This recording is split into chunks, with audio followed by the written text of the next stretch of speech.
I used to be a bit more saying top 2 or 3.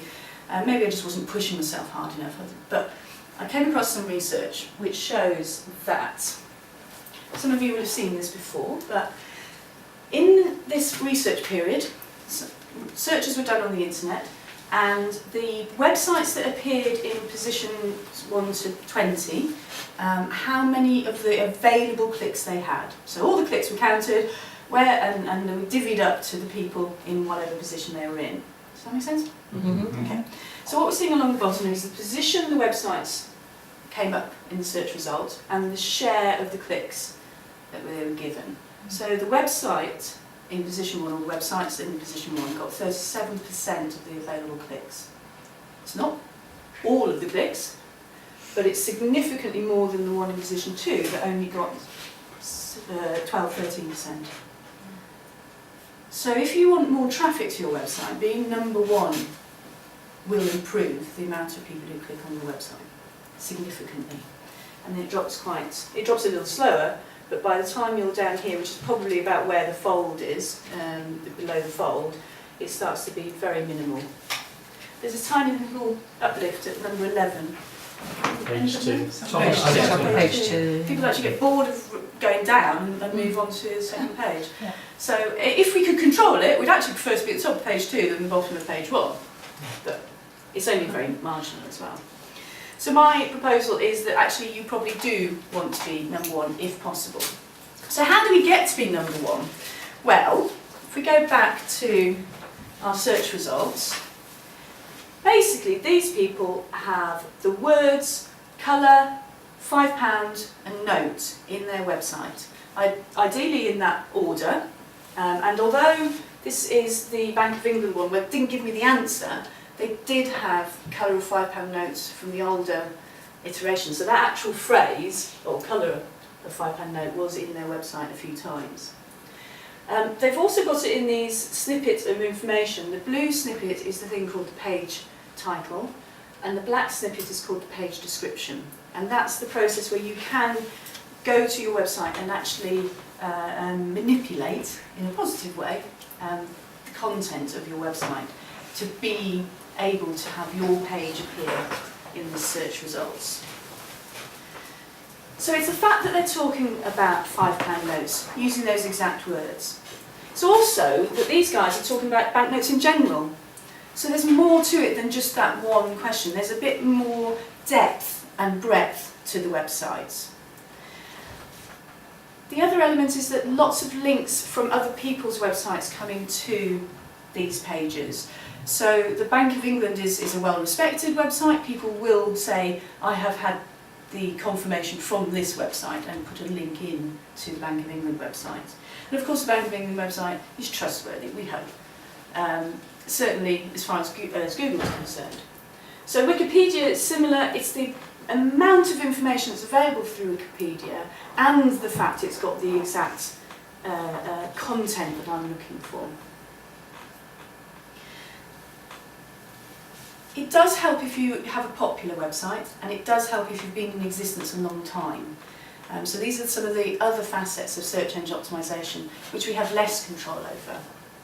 But the key to getting to the top, and therefore getting more visitors and then hopefully more customers, is lots of good quality content on your website, reflecting the words that real people use when they go to Google.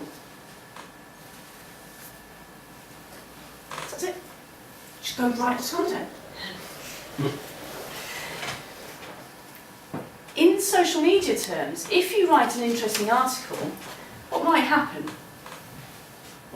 Could go viral. It goes viral. People pass it along. I read this, I thought it was interesting. Even if you like it in Facebook, it sort of appears on other people's timelines.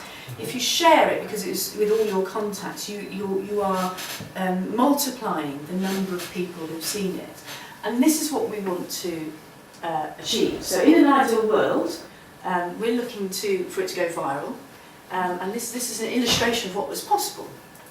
On average, 130 people it's 130 people you're connected with through social media on average. Actually, I think it's probably a bit more by now, but if we take that as quite a low number, if all 130 people pass your message on, that reaches their 130 contacts, which is multiplied up to 16,900. And if all of them pass it on to their 130 contacts, you get well over 2 million people. That's what we're aiming for. So your content has to be interesting. Your content has to say something to your followers and your friends, because then they will pass it on. But also a bit of fun, a bit of light-heartedness will help.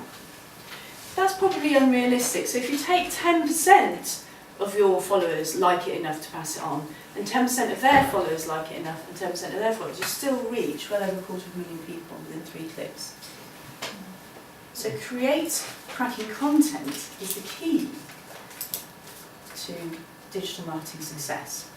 So very briefly, just to finish off, you're going to do some work now.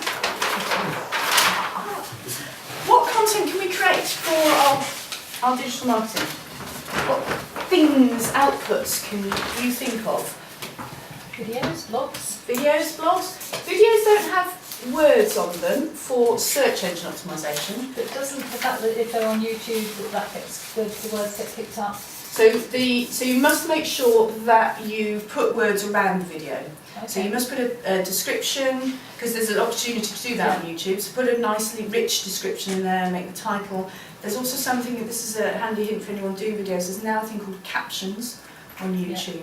And YouTube will automatically populate the captions for you, and if somebody is hard of hearing turns it on, it will come up like subtitles. But of course, they're then controlling the content. So you can go in and write your own captions. That will give you an opportunity. So videos, blogs, what else can you create content-wise? White papers and articles. White papers and articles. Where are you going to publish them? Presumably on your website, but I imagine that the content often gets indexed as well. Yep, so on your website, but you could also push them to lots of places. You can push them to other people's blogs. So you could be a guest blogger or guest writer. I'm just using blogger as a sort of more general term. You can also push it to traditional media, both online, say traditional outlets, in business magazines, trade press, newspapers. So you've got the press. And then you've got lots of online places that are themselves a sort of library of articles and information. So,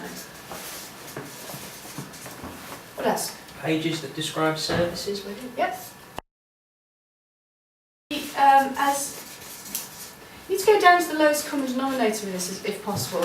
The idea is that you know what you sell, and you gave a description of the fact that you provide the handbooks, the review of the handbooks, you provide telephone support, and presumably you also do other things. Each of those needs to have a description, because when I am an employer with a problem, I may go looking for HR advice, the sort of generic entity that I know must exist, or even HR consultancy or something like that. Or I may actually think, you know what I need to update my handbook. And that's the start of my relationship with you. So you need a page that says, we will update your employee handbook. Because if that's what's on my mind the moment I'm doing the search, you need to have a page to reflect that. So it's as detailed as you can get. Okay, services pages is good. What else? Testimonials. Testimonials. I love testimonials. Testimonials work because people believe them. Fools. No, they really do. It's the human aspect. And you get to say how great you are, plus a description of your products and services.